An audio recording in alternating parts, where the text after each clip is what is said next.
I'm Maggie. And I'm Marin. And you're listening to Tell Me I'm Sorry, a podcast where we deconstruct and muse on depictions of girlhood in film, literature, and other media. A feminist celebration of pop culture, the audacity of youth, and the ways we grow away from and into our bodies, beliefs, and dreams for ourselves and each other. And today, we are discussing... The Lost Daughter.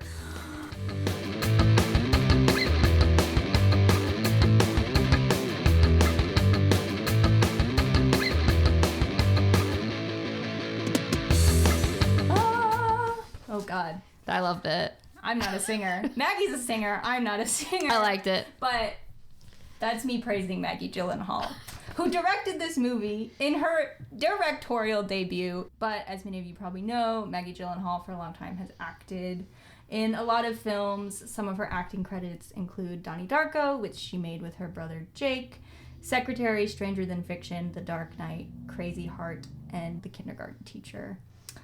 This movie was also written by Maggie Gyllenhaal, adapted from the novel of the same name by Elena Ferrante. It was released December 17th, 2021.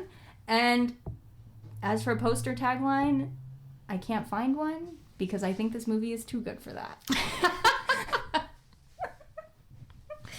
Yeah, so, that's fair. Because what would it be? What could you say? Fucking watch it. Yeah. Like that.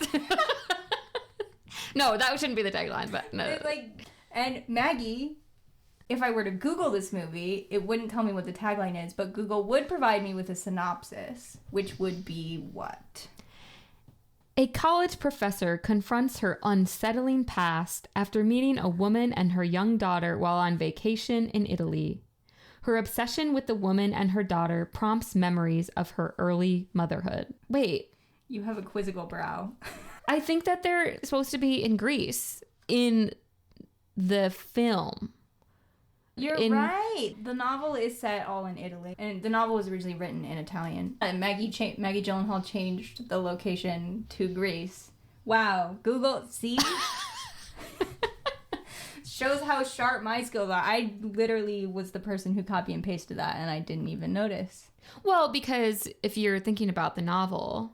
I accidentally Google the novel and copy and paste Google's synopsis for the novel? We'll never know. Oh, we will know if we can Google it right now. I have my phone. Okay. Or you just put in The Lost Daughter and then didn't specify film and then... I just Googled The Lost Daughter movie. Nope. When you specifically Google the film, it says Italy instead of Greece. Fuck you, Google. As for a broader synopsis of this film, here's what I will say. I'm going to say what I'm about to say. I'm excited to hear your synopsis. Well, I feel like my synopsis is cheating a little bit. Because it is a synopsis without being one in full. Okay, I'm just yeah, gonna let's read hear it. Okay, so this movie has two timelines within it. We're going back and forth between them. So in the present... we meet a middle-aged woman named Leda, who's played by Olivia Colman, who is a professor taking a vacation by herself in Greece. She spends a lot of time on this vacation just reading and writing on the beach. She spends just a lot of time by herself. But while she's on the beach, she frequently encounters this very large American family who are vacationing together, and she becomes increasingly fascinated with a member of this family, a young mother named Nina, who was played by Dakota Johnson. And one day, Nina's daughter goes missing on the beach, and Leda, having watched this family a lot, helps find her, which spurs I wrote the word friendship with a question mark next to it, between Nina and Leda, where they talk about and bond over the difficulties of motherhood. And so then in the flashback timeline of the film, where Leda is played by Jessie Buckley, we learn that Leda got married when she was really young. She had 2 daughters by the time she was 25. And when all this was happening, she was really struggling to maintain her identity and sanity as a mom. So she decided to divorce her husband and leave her children, not seeing them for 3 years. And Leda shares this past with Nina, who is more, I would say, curious about Nina's choices than judgmental of them, because She herself is currently really struggling as a mom.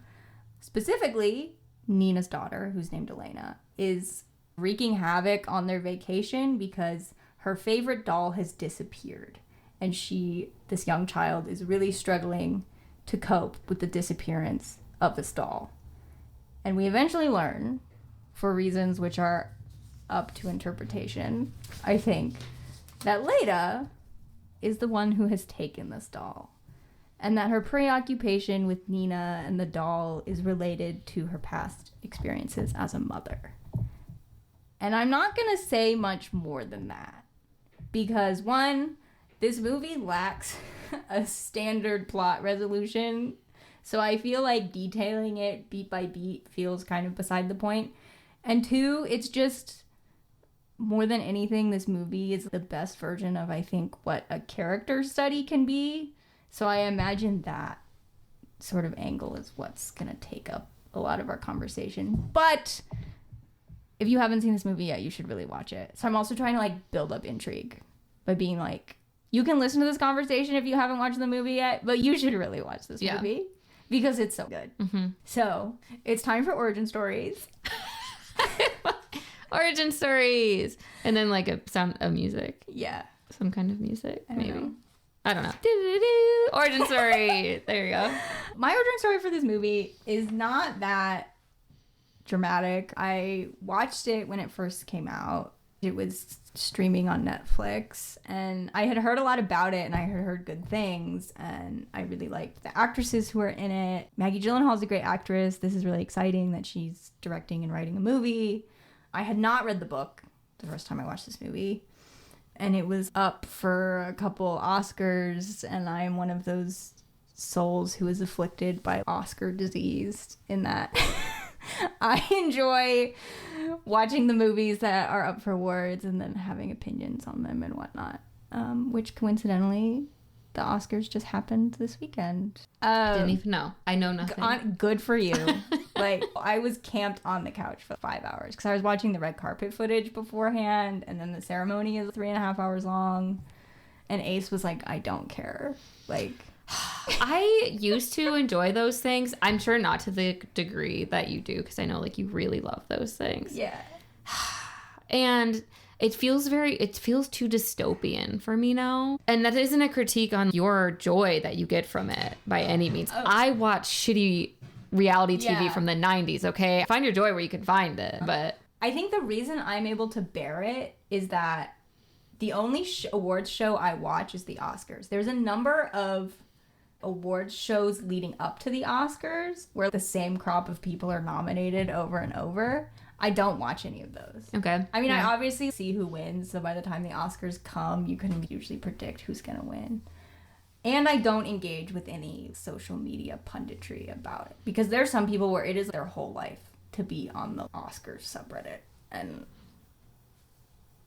if that's how you want to live your life, you've made your choice. I've made mine. That's all I'm gonna say. Pass.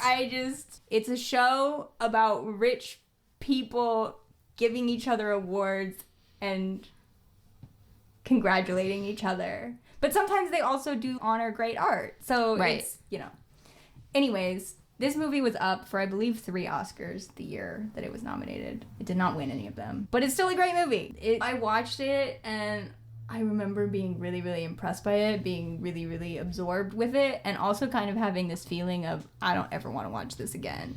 Because Oh, sorry. Well, no. No, obviously I was excited when you were like, we're going to talk about this movie. I think this movie, it really forces me to just confront a lot of my own flaws as a person and the kind of mother I think I would be. And that is scary, but also necessary, So I was glad to revisit the film. So my origin story, I don't really have one beyond when it came out, I watched it immediately because I will enthusiastically participate in any film that is written and directed by a woman. I will. Out of curiosity. If Marjorie Taylor Greene written and directed a film, I would eat that shit up. I would be so curious. I'd be like, what is she saying? For very different reasons, though. Yeah. Yeah. I don't know if that's true. I don't know if that's true. It depends on how much I would watch it if I could pirate it online, and she she wouldn't make any money from it. That's exactly what I was thinking. I was like, I wouldn't want her to get any money from the streams or anything like that. If it was showing in a theater, I would buy a ticket for a different movie that I really liked that was made by someone I wanted to support, but then I would go into the other movie. Yeah. Just to be like, I need to see this shit show. Uh-huh. Yeah. But yes, so I was just really excited. Okay. I have a second origin that happened as like we watched it this time around. Uh-huh. And I feel very stupid actually admitting this. So the second time around, I'm watching this film and I love it so much. I knew that's why I picked it. I already knew that I loved it. The first notes I write as I'm watching it is, this movie is so literary, in all caps, which Marin saw on my note sheet when she got here. Okay, so this is what makes this fucking stupid, is that as I was reading this film, the book that I was reading to coincide with this movie is called A Life of One's Own, 9 Women Writers Begin Again by Joanna Biggs. It was just published in 2023. It's a really great book. I would encourage you to read it. Where Biggs, she really just like catalogs the lives of 9 women writers. That is a very underwhelming description of what she's really doing, but it gets the point. Okay, so the women writers she talks about: Mary Wollstonecraft, George Eliot, Zora Neale Hurston, Virginia Woolf, Simone de Beauvoir, Sylvia Plath, Toni Morrison, and last, Elena Ferrante. Okay, so I'm reading about Elena Ferrante. I've never read a novel by her. Didn't really know much about her beyond just the atmosphere of her existence that she has created. And I had no fucking idea that The Lost Daughter was an adaptation of an Elena Ferrante novel until I take down those notes. This movie is so literary. And then I'm watching it. I'm seeing like these motifs. I'm seeing these symbols. I was like, this has got to be based on a fucking book, right? So finally, I Google the movie for the first time ever. I was like, oh, this is an adaptation of an Elena Ferrante novel. And I was like, that makes so much sense. And I'm very stupid. No, you're not stupid. So I love this movie even more, owing to that there was a relation, like Maggie Gyllenhaal reached out to Elena Ferrante. She wrote a letter. Elena Ferrante is a pseudonym. Nobody really knows who Elena Ferrante actually is. Can I make a comment on that? Yes. It's a little off topic, but also it's not. I really want to say something about it because it enrages me. Say okay. It. Is it about how people are convinced that she's a man? Yes. Yes. And like how it happened though. Okay. So very, very quickly, in 2016, a quote unquote investigative reporter, really basically just somebody who works for TMZ. That isn't true. It's not true. But if you make your life's work about trying to find somebody who doesn't want to be found, and then you put their private information out into the world, you can go fuck yourself. Okay, so that happens, and they discover that, or they believe that she is a translator, I think a Roman translator, I want to say. That happens. Everyone's like, oh, that was a really shitty move. Is this all stuff that Biggs talks about in her book? She doesn't. Oh. I was going to mention that. She does not talk about any of this. She talks about how Elena Ferrante doesn't want to be known, but this book was written. She would have known all of this happened. Like it had already happened as Biggs was writing this book, but she ignored it, which I think was a smart decision and also a powerful one to say, we're not even going to fucking... We're not going to entertain. Yeah, exactly. So then in 2017, this is just from Wikipedia, but I checked it. I liked their summary. A team of scholars, computer scientists, whatever, analyzed 150 novels written in Italian by 40 different authors, including 7 books by Elena Ferrante. They did not include any books written by, is it Anita Raja? I believe, yeah. Who is this Roman translator that they think is actually Elena Ferrante. Anyway, based on the analysis, they decided that it was her husband, actually, who wrote all of her novels. I wanted to talk about it. Maybe I shouldn't have. Biggs made a decision not to talk about it. I mean, I did bring up that she was using a pseudonym and stuff. So it's actually my fault. No. It's my fault. It's my fault. But I mean, I had planned on mentioning it though, because I think it's worth mentioning in this forum. And obviously Ferrante has come out and said, that's bullshit. I'm a woman. Mm-hmm. You're stupid. Yeah. She said it in a way better. I'm trying to remember why I brought up the fact that... Me too. Oh, because Maggie Gyllenhaal wrote her letter. So the fact that Maggie Gyllenhaal took this very personal approach to being like, I really want to adapt your book into a movie. I want to direct it. I have this vision for it. You can tell it's a meaningful project for Gyllenhaal. Yes. And the fact that she does have Ferrante's blessing and whatnot is very cool. And that's why I want to bring up all of this too, is because part of it was that Ferrante said in return that she would let Gyllenhaal, she wanted her to write and direct this film, but only if Maggie Gyllenhaal directed the film. Yes. And she said, if a man came to me and asked to adapt this novel, she said she'd be more hesitant, probably, and more likely to say no for obvious reasons. Mm-hmm. But what I also thought was really beautiful is that she basically gave Maggie Gyllenhaal full creative license to reinvent this novel as a film. Mm-hmm. Like, she just trusted her to do right by it. And I think, I've never read the novel, but it's a really great film, and so I imagine she did right by it. It's a really good adaptation in terms of making those necessary changes that suit film better than than a book, but it really captures the psychological complexity of the narration with its visual language. I think the way that she uses close-ups in this movie is so cool. And I was watching it and it was like, I don't know the last time I watched a movie that had so many close-ups of women's faces where the point of the close-up wasn't just for me to marvel at how pretty they were. Yes. These close-ups in this movie are so intellectually probing, and you're just watching these women, specifically Leda and Nina. You're just watching these women think about each other and observe each other, and it's just so good. And the variations of intimacy that she is exploring through those close-ups, I thought a lot about that too. This whole movie could just be Olivia Colman watching people on the beach, and I would be riveted. Yes. Panning to the close-ups of people, then panning to her face. Yeah. This is very non-linear, but so is this film. So I feel like our conversation is going to imitate that naturally. Mm-hmm. And that's okay. I guess my first notes are just about Leda as a character and how this movie characterizes her and presents her to the audience. The word I used in my notes was that her character to me has a boundlessness. I love that word. Because this movie does not pigeonhole her into a type. We see her resent her role as a mother, and we see her mistreat her children, and we see her mishandle situations terribly. But we also see moments where her love for her children is super evident.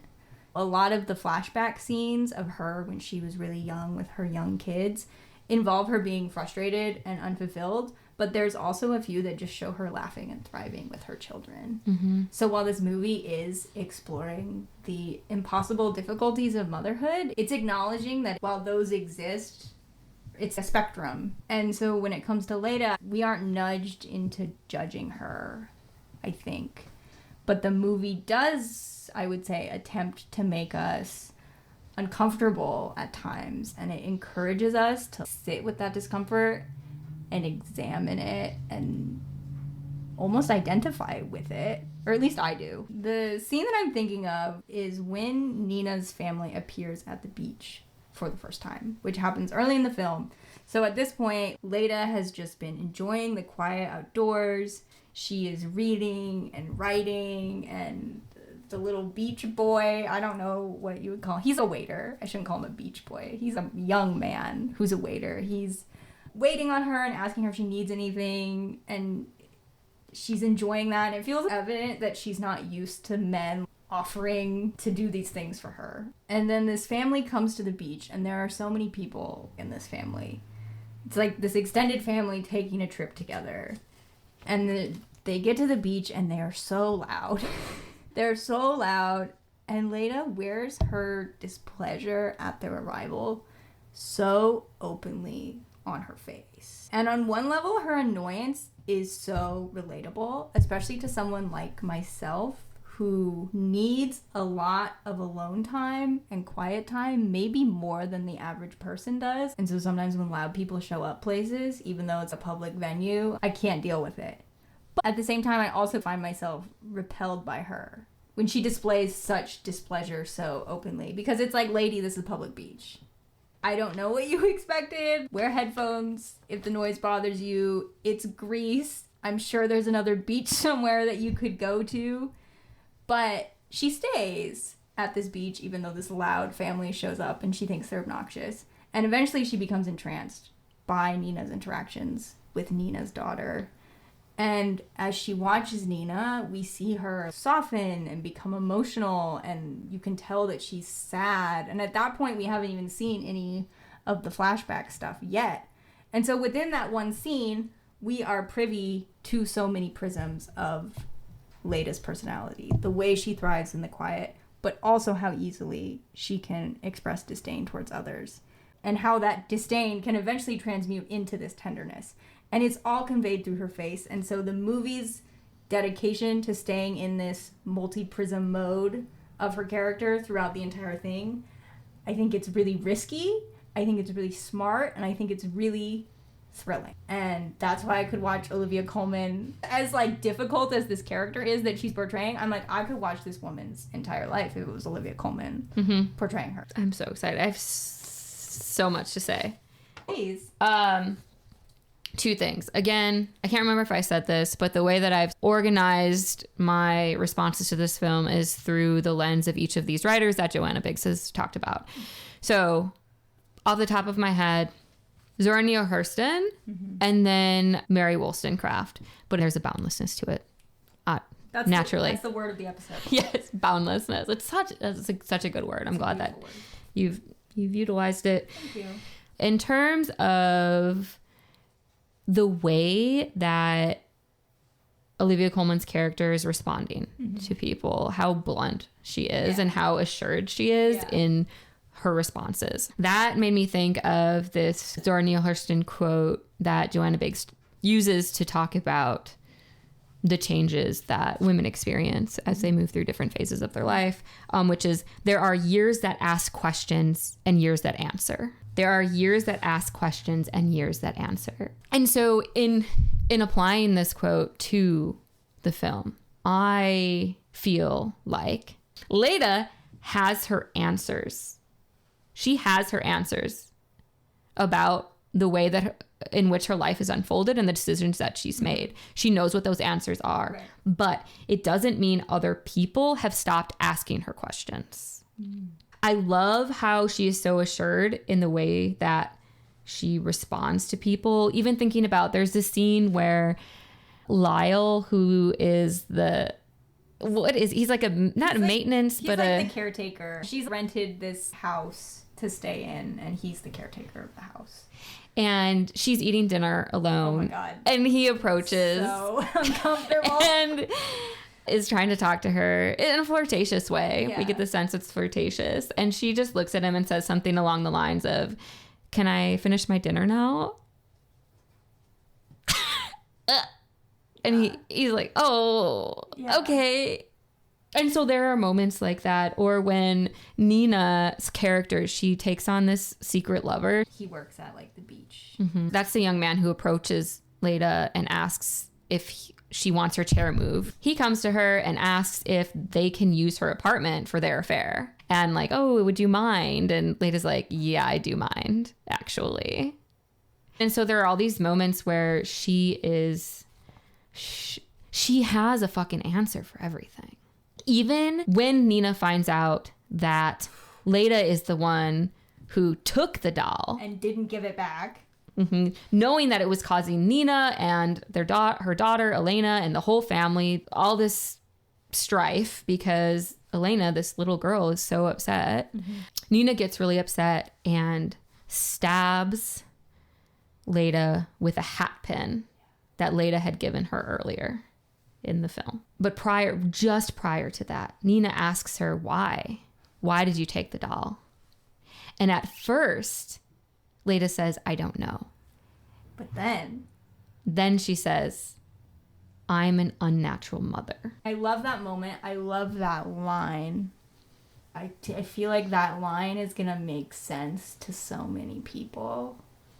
And in some ways, almost ruin their lives with how revelatory it might be for them. Thinking about how boundless it is and how layered it is and how it doesn't settle for like easy answers, I was just zeroing in on, okay, the function of this podcast is to talk about depictions of girlhood. So how is this movie depicting girlhood? What are the depictions of girlhood happening across this movie? The thing I was thinking about was Leda becoming a mother when she was so young, when she was still, in many ways, a girl herself.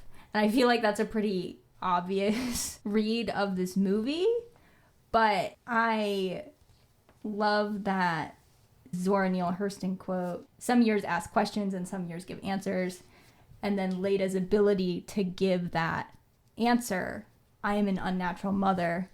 That's the answer she couldn't even fathom when she was 23 and having her first baby. We are not taught as girls to be allowed to ask the question, would I be an unnatural mother?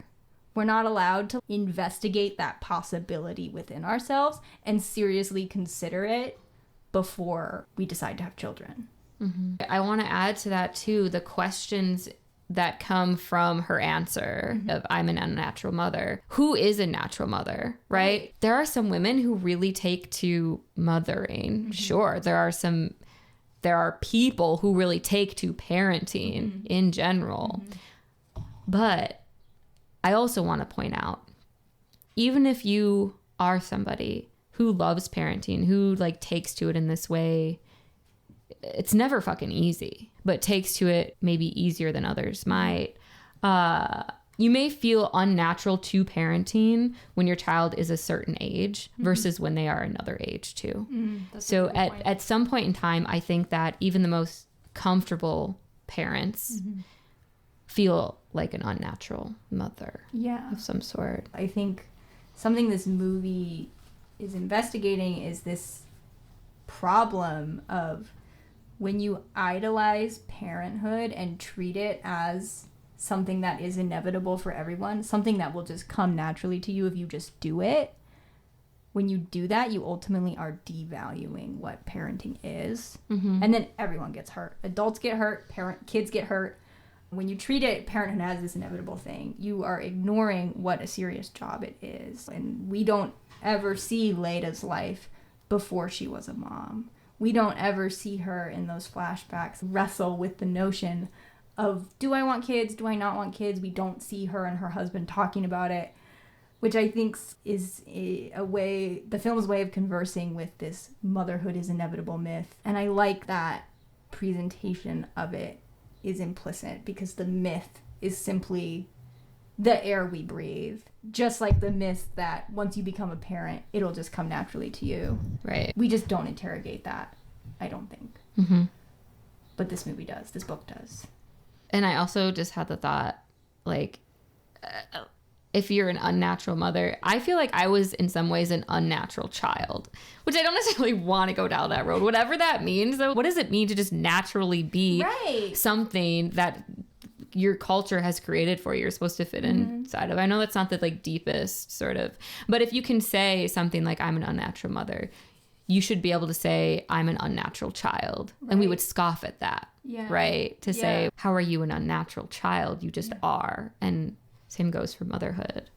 Okay, like 10 minutes ago, you mentioned that you wanted to say something about Zora Neale Hurston and Mary Wollstonecraft. Yes. And I have prevented you from talking about Mary Wollstonecraft. You've not. We've just gone off on our boundlessness somewhere else. That was important to go.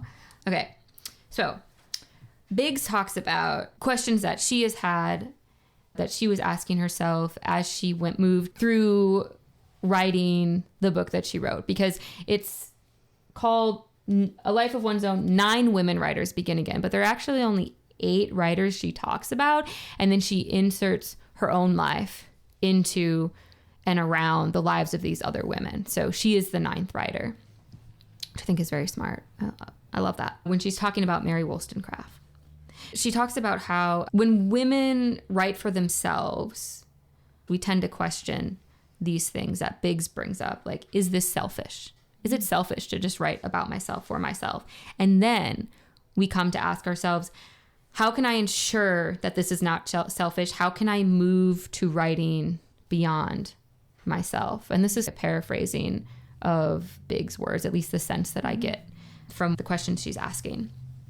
And I think that we watch Ferrante and then Gyllenhaal through Ferrante do exactly that. The way I think about it, and probably because they're right by the beach, and so water becomes this very symbolic thing about phases of life and femininity and whatever any of those things mean, that the women are just like, we crash into each other. We're just constantly crashing into each other in different ways. And then relatedly, Darcey Steinke, who is another woman writer who grew up in Roanoke, actually, she talks about in her memoir-esque nonfiction book called Flash Count Diary, Menopause, and the Vindication of Natural Life. Also, if you don't know, Mary Wollstonecraft wrote A Vindication of the Rights of Women. Yes. But in that, Steinke brings up this quote from Elizabeth Cady Stanton. Oh my gosh. About what happens when women are no longer in a caretaking role. They've raised their children. And this is what Elizabeth Cady Stanton says. She says, when philanthropy takes the place of family selfishness, and when from the depths of poverty and suffering, the wail of humanity grows as pathetic to her ears as once was the cry of her own children. So it's just women crashing into each other, crashing into each other, crashing into each other. And so it brought me back to Wollstonecraft, this idea that, in fact, there is a selfishness to raising children. We have to make this decision. We're going to care about our family. Yeah. And then we raise them. They move on. We can care more about the world around us, right? It opens up the world in this way. Biggs also goes on to quote Wollstonecraft, who says, "We reason deeply when we forcibly feel." And Wollstonecraft is saying this to justify why she continuously writes about women's oppression. She's like, why don't you write about something else? She's like, we reason deeply when we forcibly feel. Okay, to bring us back to Leda, we are conditioned to believe that when Leda leaves her children to live her own life, to read, to translate literature, that this decision is somewhat rash, irresponsible, like reprehensible, right? But what if instead that is the decision that is deep-seated reason? Because she's realized I'm an unnatural mother. And maybe she hasn't even necessarily reasoned that, but she has felt it. And so she has reasoned herself through this natural state of feeling to recognize that being a mother is an unnatural state for her at that time. But then 3 years later, she tells, I think it's Lyle, maybe it's Will, I can't remember. She says that she goes back to her children after 3 years and she says, I missed them. She says, I'm a selfish person. She says that to Nina, too. She does say to Nina? Maybe. Yeah. I think it's at the end when she says that. Yeah, because Nina's like, why did you go back? That would make sense. Why am I assuming she's telling this to the men? No, it's okay. It's a deep-seated worm in my brain. I don't know. But I just love the idea, too, that both Wollstonecraft and Leda are talking about actually being a mother and choosing to be a mother as a form of selfishness. Because you have to close yourself off to the rest of the world. That's interesting to hear motherhood being posited as a selfishness in that way. Because often when I think about motherhood or parenthood as being a selfish act, I think about it in a more cynical way. And I'm not trying to implicate anyone personally by saying this, but I've often thought about it in the sense that it really is selfish to raise this other human for the sake of molding them in your view of the world. Does that make sense? Yes. There's all kinds of complications that can come from that. But, so the idea that there's boundless ways of being a selfish mother is kind of mind-blowing.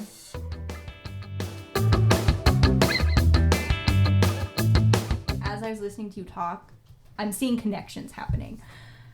Because you are drawing on so many points of view from all these women writers to talk about this movie. And a thought I had while watching this movie was that there are so many alternate movies within this movie told from different points of view.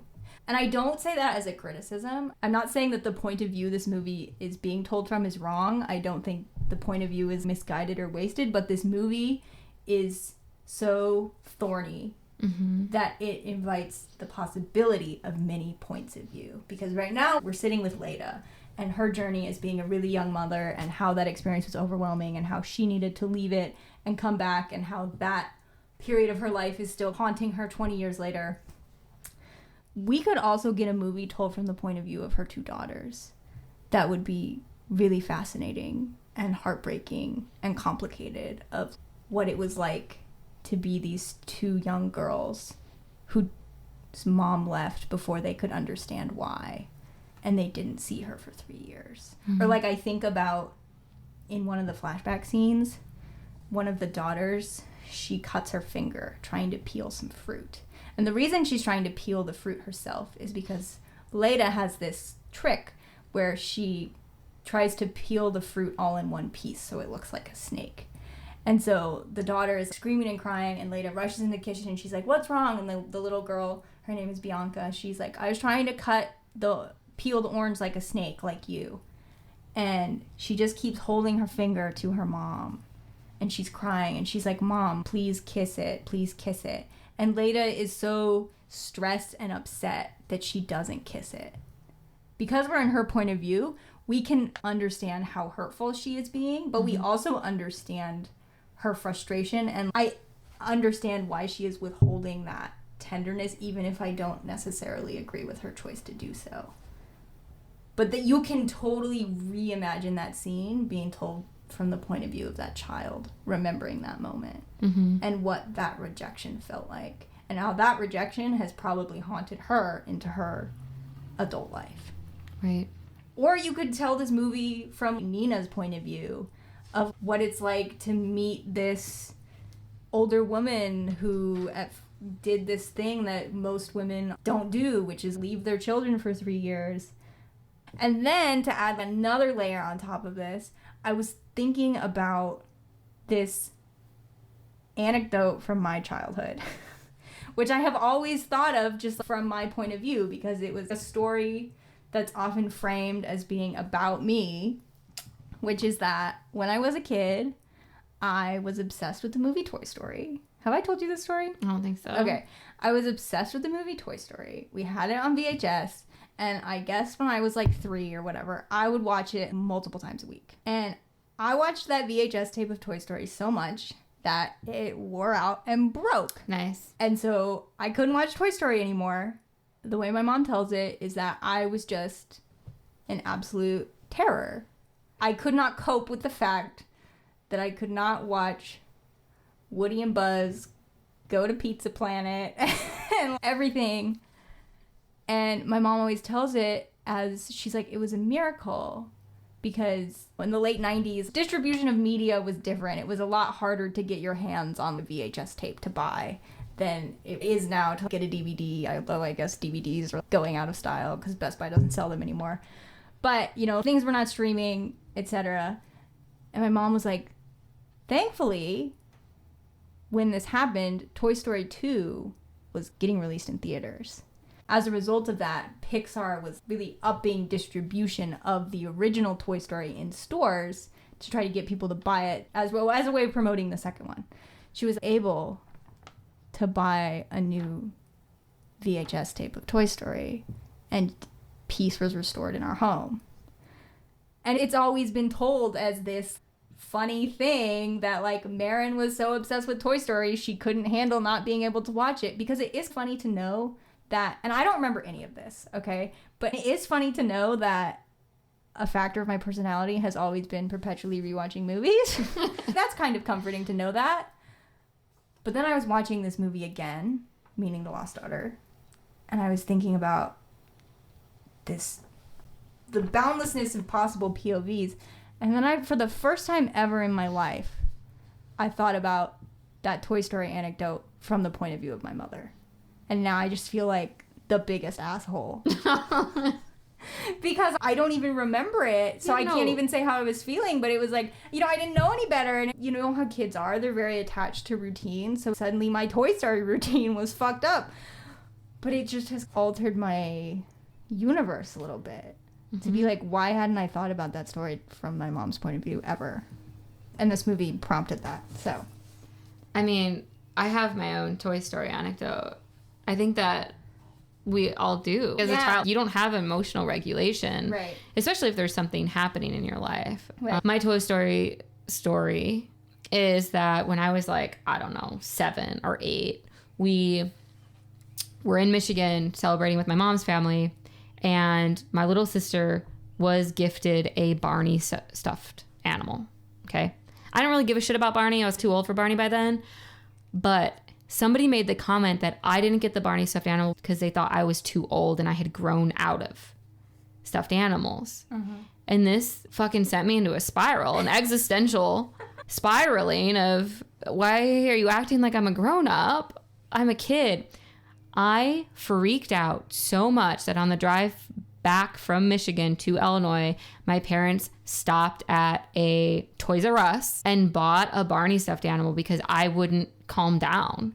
I was so hurt by this assertion that I was too old for a stuffed animal. And the thing is, I didn't give a shit about Barney.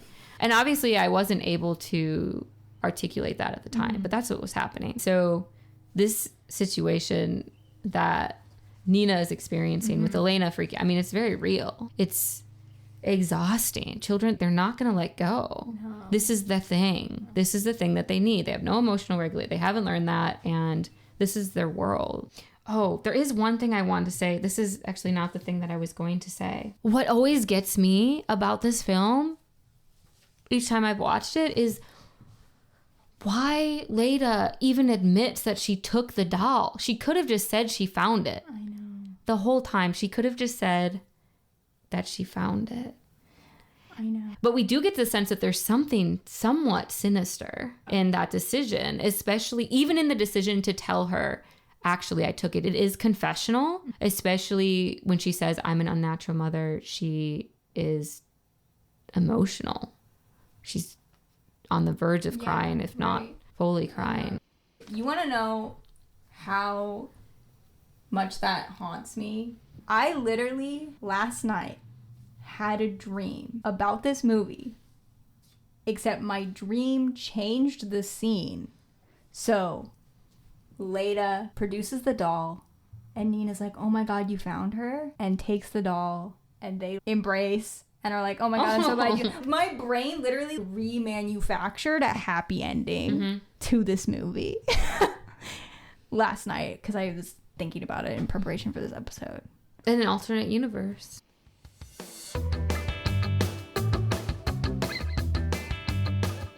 I want to say a little bit more about the hat pin. It's a very English teachery way of approaching it, but the hat that Nina wears is gifted to her by her shitty partner, who's also Elena's father. And how do we know he's shitty? Just his demeanor. He's douchey. He's dangerous. We know that he's menacing through like different things that the characters say and the characterization of him. But also Leda actually just asks Nina at one point, hey, what would he do if he found out that you were having an affair? And Nina says, he would cut my fucking throat. Just immediately, point blank. And so he gives her this like large wide brimmed hat.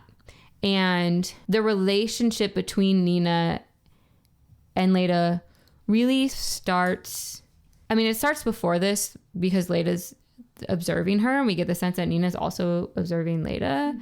But Elena goes missing on the beach. We get flashbacks to when Leda's daughter went missing on the beach. And Leda says to Nina, she's wearing your hat. Don't worry, we'll find her. She's wearing your hat. And when we do find Elena, she is wearing the hat. And then the reason Leda gives Nina a hat pin is because the hat keeps falling off. So they're in this market and Leda helps Nina fix her hat with a hat pin. And that is what Nina ends up using to stab Leda. Okay. And I just think it is a fucking chef's kiss using this sort of literary device to talk about how we are so often, quote unquote, gifted what is actually a burden. We are gifted these burdens, men, by the patriarchy. Yeah. And then oftentimes those things will work to turn us against each other. I hadn't thought about any of this in terms of using the hat and the hat pin as symbols in that way. So those are my thoughts. News flash to nobody. Maggie is really smart. It's not true. Because we all knew it. Yes, you are. After knowing you 2 seconds, I was like, this chick is fucking cool and smart. I wonder what I said to you. Probably something crazy. Mm-hmm. You lent me your copy of the Gospel of Mary Magdalene. And I was like, okay, we're on the same level. Yeah. But that's so smart, what you're saying. I hadn't thought about that. So now I'm just thinking about it. And I mean, I agree. And I think this movie is so... I don't just want to keep using the word smart, but... It is. It just is. It's so layered. You can't call these women smart too much. That's true. That makes me think about some of my intertextual references, if I may. Mm-hmm. Please. And just what you're saying about being gifted things which are actually burdens and then those getting used against us.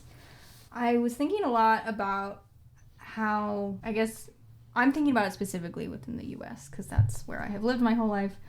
But we are conditioned to think of mothering as an individual enterprise. It is this gift that gets bestowed upon you, that you partake as an individual rather than as a community or as a collective. And I sense that a lack of female community is going to become a recurring theme on this podcast because I feel like we've talked about it with everything we've discussed. But I think this sort of conditioning starts when we're girls. So also to go back to how is this a story about girlhood? Because we don't have these collective social structures in place to support mothers. So children see their mothers doing everything.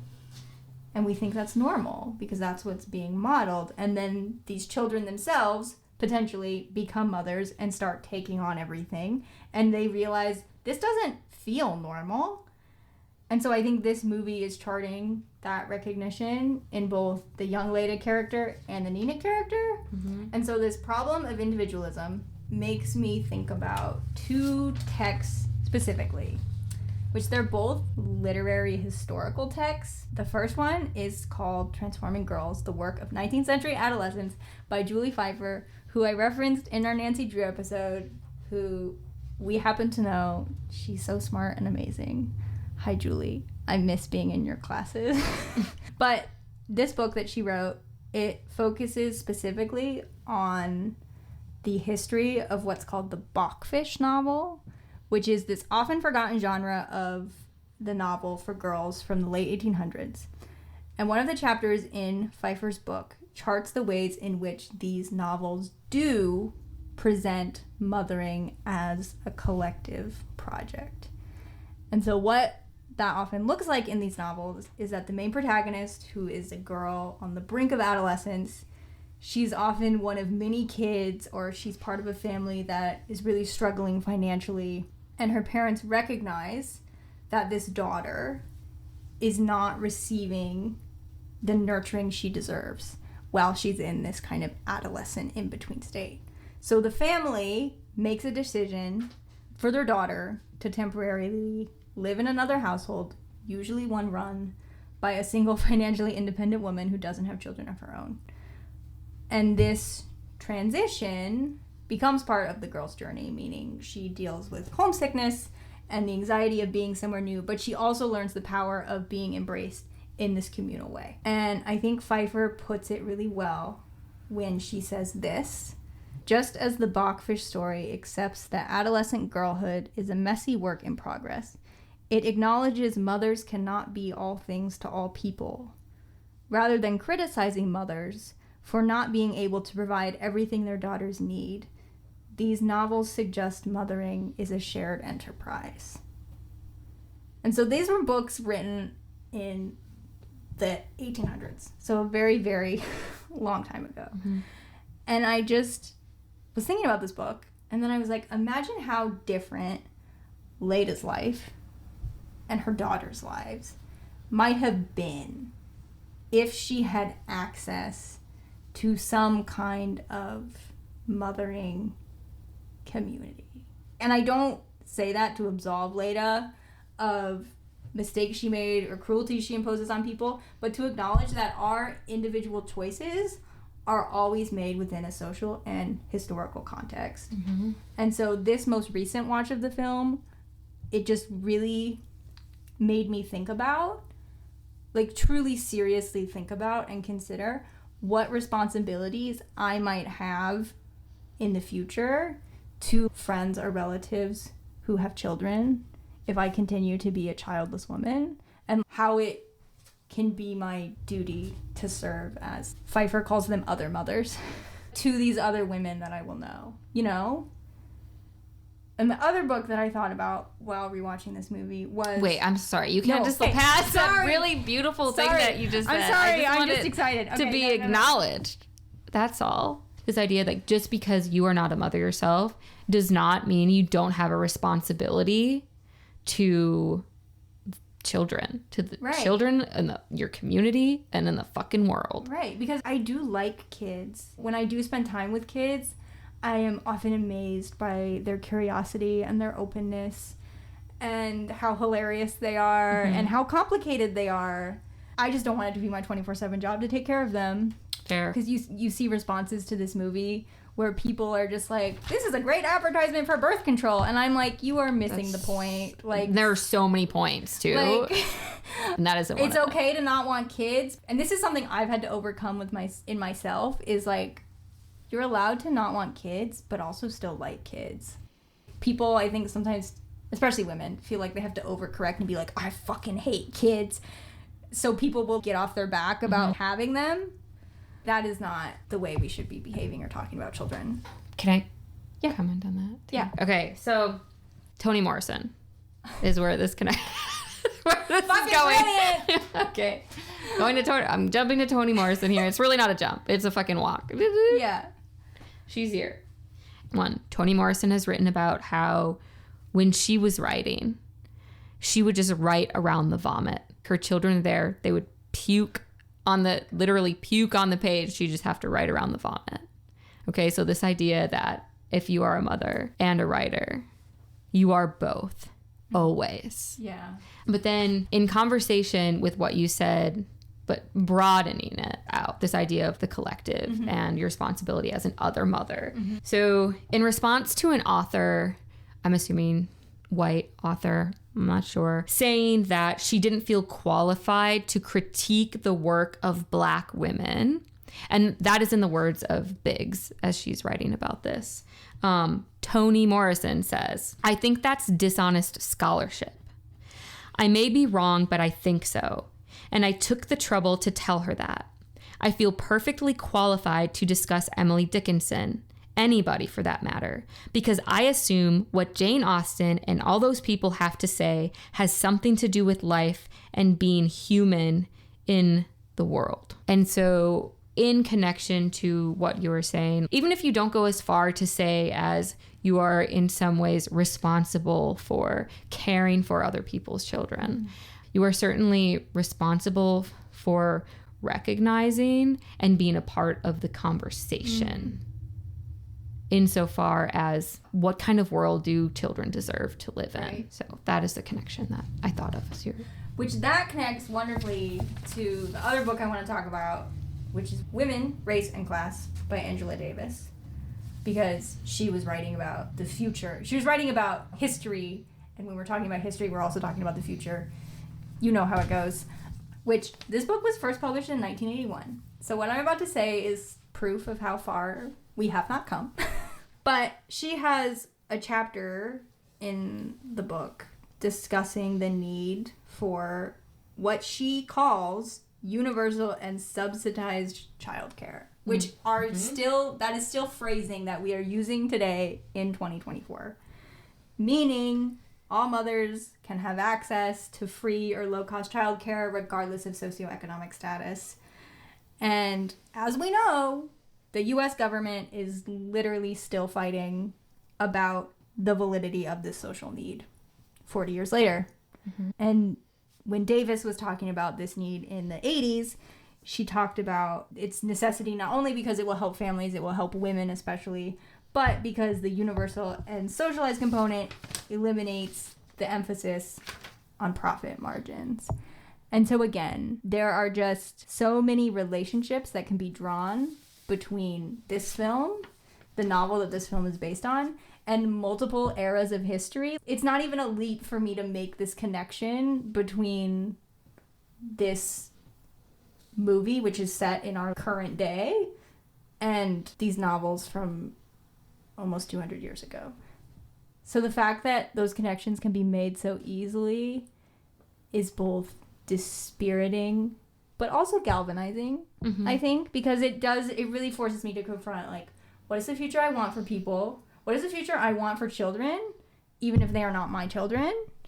And it is hard to feel galvanized right now for me personally, but I'm trying, and this movie helps me try, and I think that's good.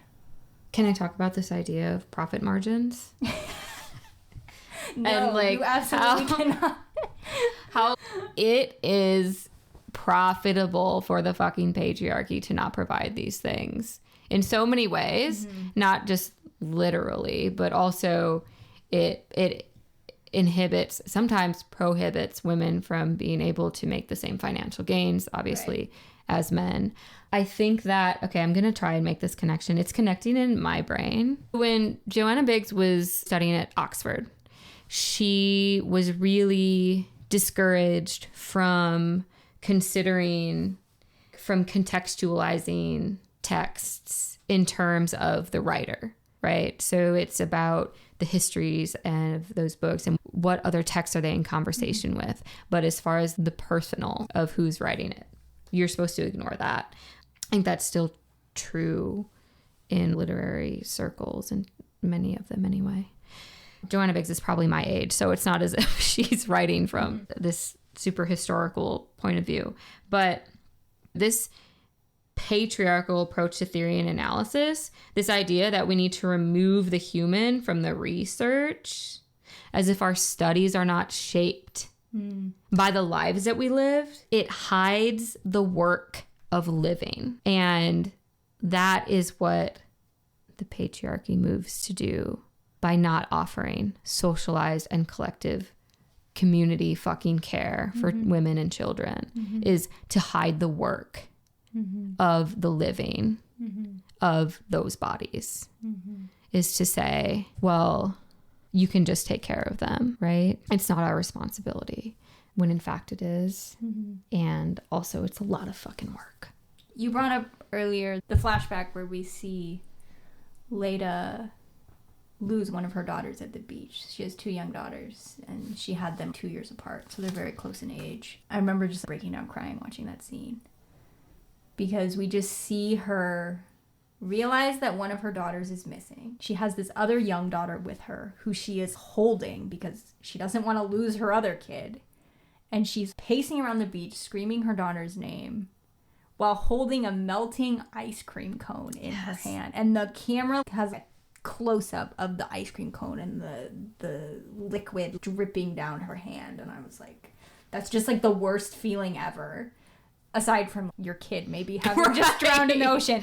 But just to capture how many things in this one moment this woman is juggling, because obviously searching for her kid is the number one thing on her mind, but it's also like, if I throw away my kid's ice cream cone, they're probably gonna freak the fuck out.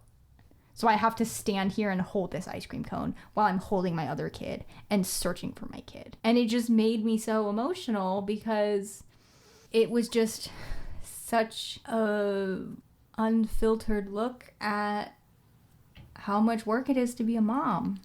And I'm not a mom, but like I felt it. And I was thinking about my own mother, and I was thinking about all the mothers I have ever known, all the women who have helped take care of me in my life.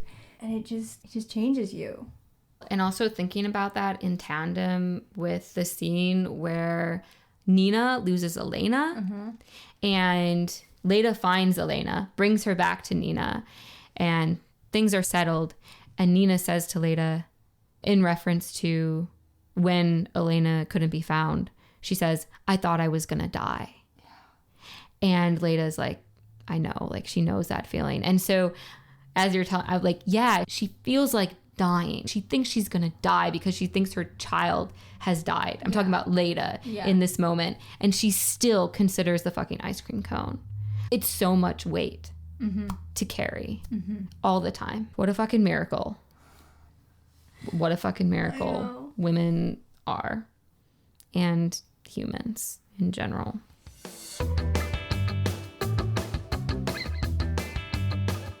Wait, okay. To lighten the mood slightly, can I read you something? Please. It's very short. Okay. So I explained to you how Letterboxd worked in a previous episode.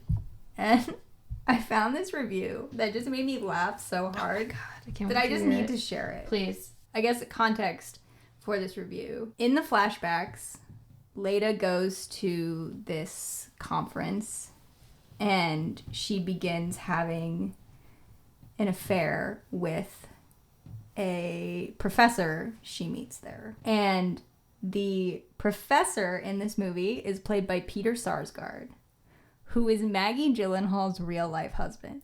There is a sex scene between Leda and the professor. His name is Hardy. And so this review is in relation to that. Okay.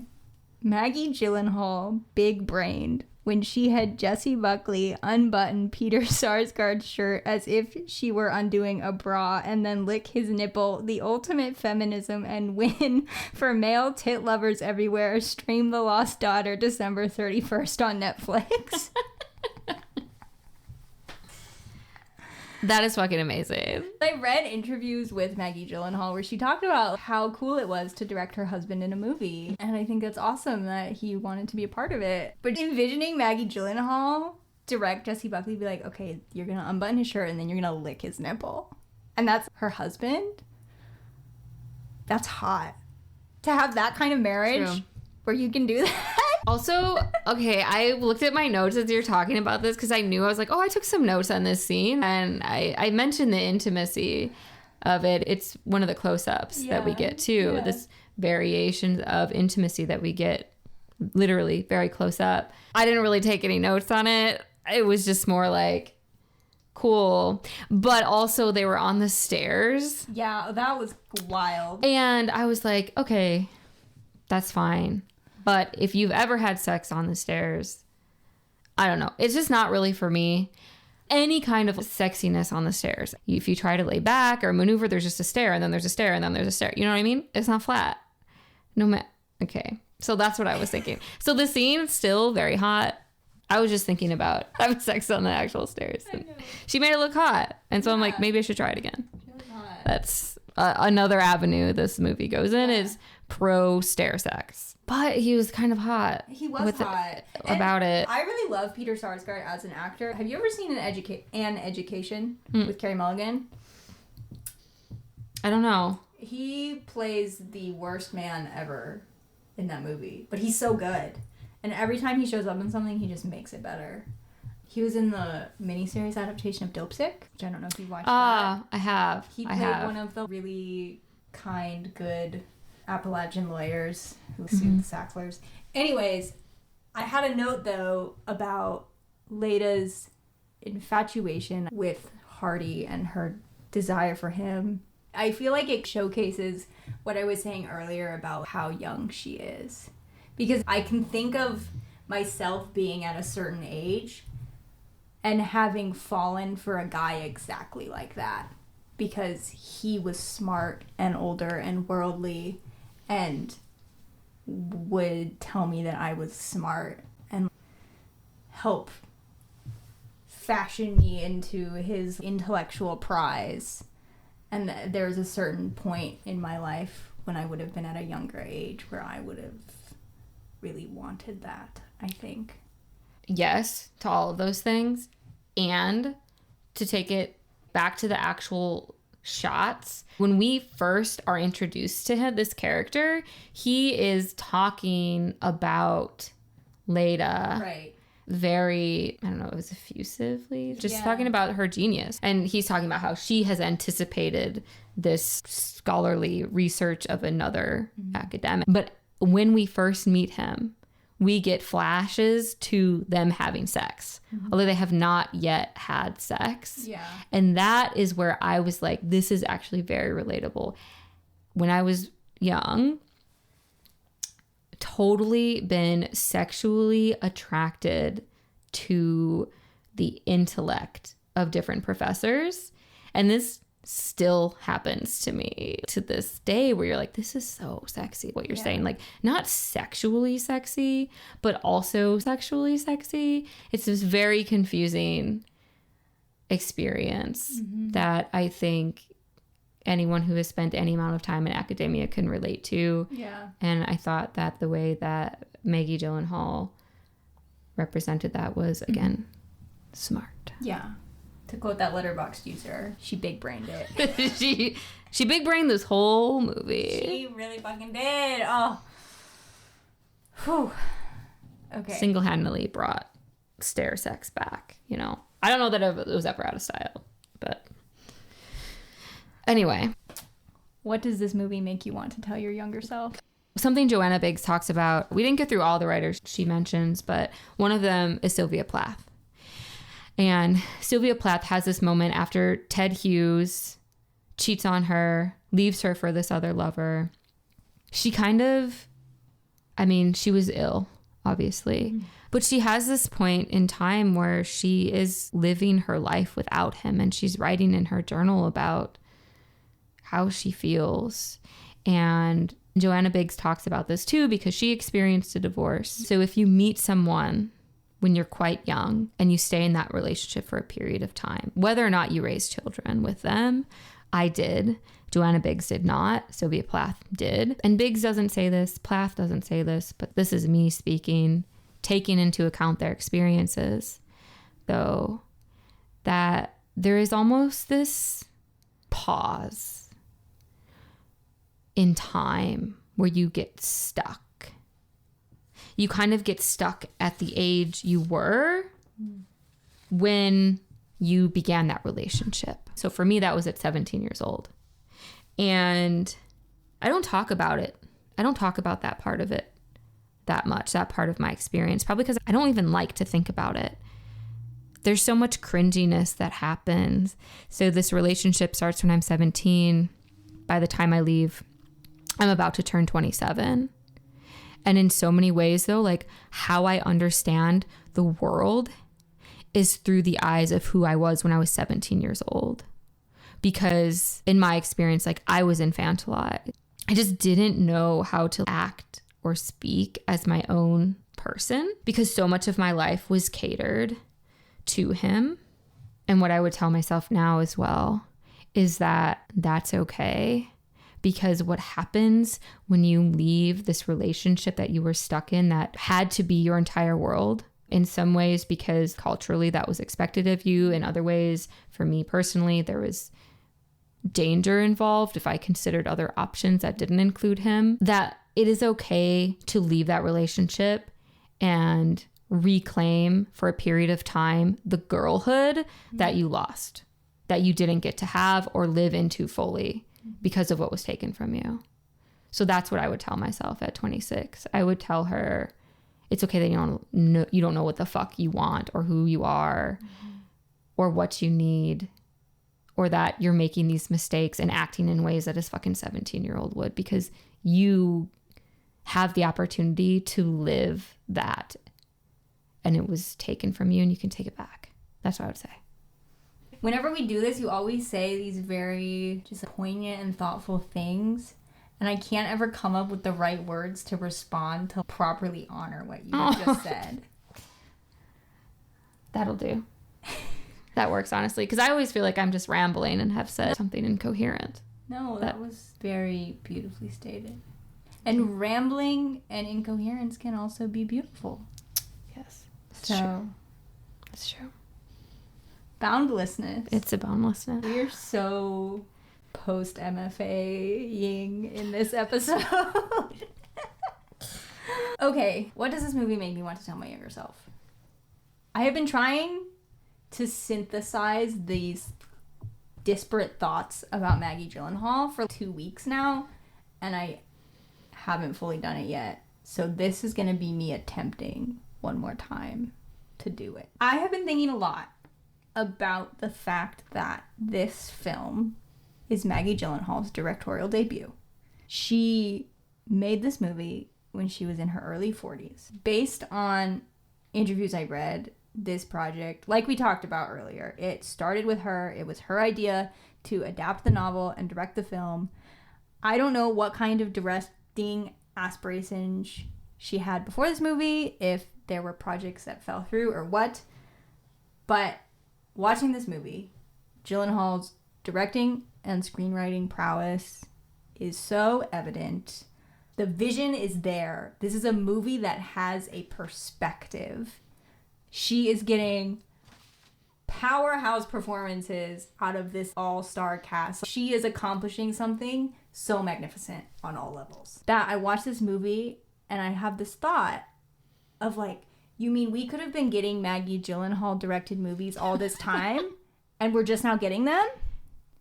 But then because I'm me and I'm always trying to interrogate, I can't just let one thought lie. I have to interrogate every side of it and be overzealous about it. I was like, okay, maybe that's true.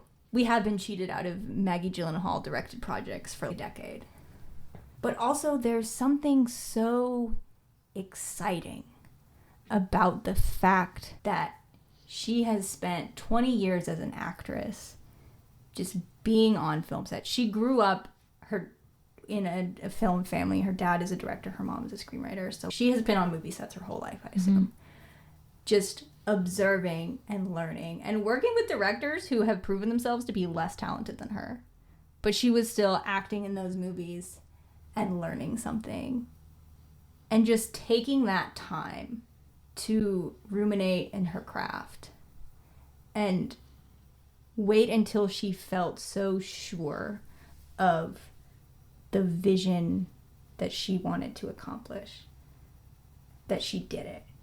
We're obsessed with this idea of the young male genius. People are like, Steven Spielberg made Jaws when he was 26, which that is impressive. Jaws is a great movie. Steven Spielberg is a very talented filmmaker. But the fact that Maggie Gyllenhaal directed her first movie when she was 42, and it's this, is just as impressive as Steven Spielberg directing Jaws at 26.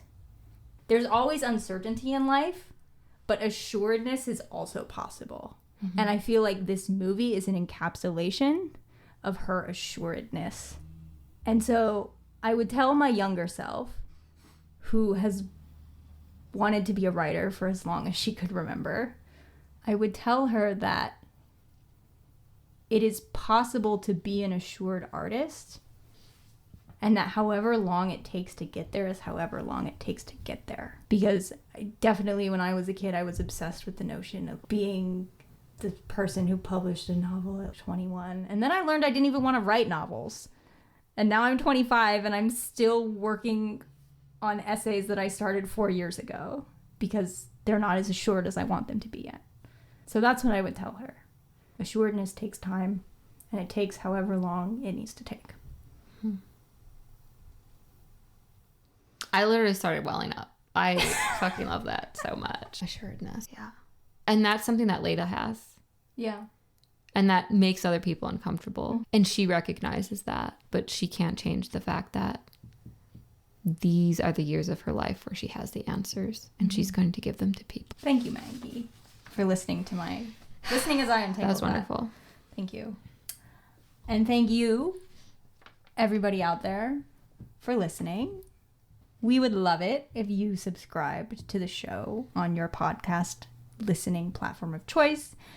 And we would love it if you turned on post notifications. That way you won't ever miss a new episode. Also, check this episode's show notes for additional information on the secondary texts we referenced and other musings, probably because I'm a muser. You can follow the podcast on Instagram at Tell Me I'm Sorry and email us your own musings and questions at tellmeimsorry@gmail.com. You can also follow me personally at _Saint_Margaret_. It is as menacing as I made it sound. I'm just kidding. It's mostly like videos of my guinea pig and political rants. It's a good Instagram account to follow. Thank you. I'm Marin. I'm Maggie. And you've been listening to Tell Me I'm Sorry. And we hope you will listen to our next episode because it's my turn to pick what we're watching. Yes. And I'm taking us on a swerve into a whole new land. Well, actually, I'm taking us to a land which is very familiar to you because this movie is set in South Dakota. Oh. And I have just really been thirsting for a movie that's central component is female friendship. And so I was like, I want to watch a female buddy comedy featuring teenage girl characters. So I have selected a movie that also came out in 2021. I only saw it once, but it made me laugh a lot and it made me cry a little bit. And I don't know if you've ever heard of this movie. And it's called Plan B, streaming on... Who is in this? The two lead actresses who are in it, I had never heard of before. They're newcomers, and I cannot remember their names off the top of my head. I don't think I've ever seen this, but I think I've heard of it, and I remember thinking I should watch this, especially because the South Dakota connection. I'm excited. I'm excited too. So, if you are interested, listeners, Plan B, it is streaming on Hulu. I hope you watch it, and I hope you like it, and I hope you come back to listen to us talk about it. Okay. And end scene. Perfect. It's like right at 2. Oh my god.